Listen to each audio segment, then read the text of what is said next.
رفتار جالب غزال عنایت با مهراج وفا. آیا به واقع غزال عنایت با مهراج وفا کنسرت دوگانه برگزار می کند؟ این کنسرت دو هنرمند مطرح و محبوب در کدام کشور برگزار خواهد شد؟ مهراج وفا در کجاست و مصروف چی کار باری است؟ ما در این ویدیو پیرامون همین موضوعات خواهیم پرداخت، پس در ادامه با ما باشید.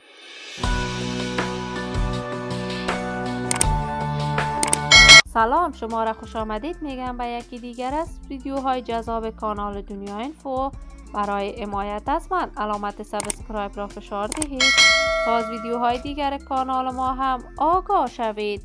غزال عنایت، هنرمند محبوب، مشهور و ناماشنای افغانستان که شهرت هنری خاصی برخوردار است. غزال عنایت کارهای هنری خود را در سال 2006 با نام مستعار غزال آغاز کرد.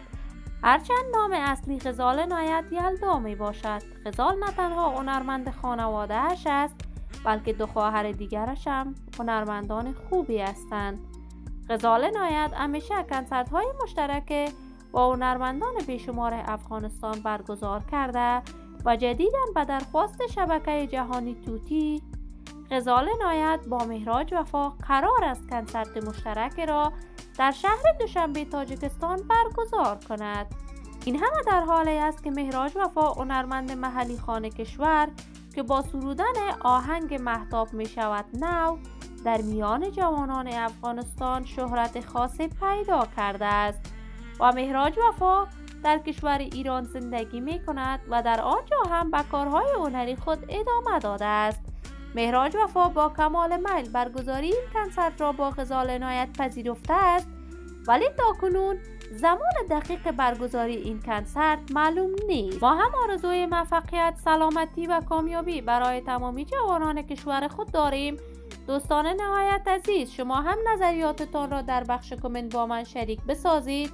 این ویدیو را با دوستان و علاقه‌مندان مهراج وفا و غزال عنایت به اشتراک بگذارید. اگر تا هنوز دوست کانال من نشدید، پس برای حمایت از خواهرتان علامت سابسکرایب را فشار دهید. ویدیوهای ما را لایک نموده. سلامتی شما آرزوی ماست. تا درودی دیگر، بدرود.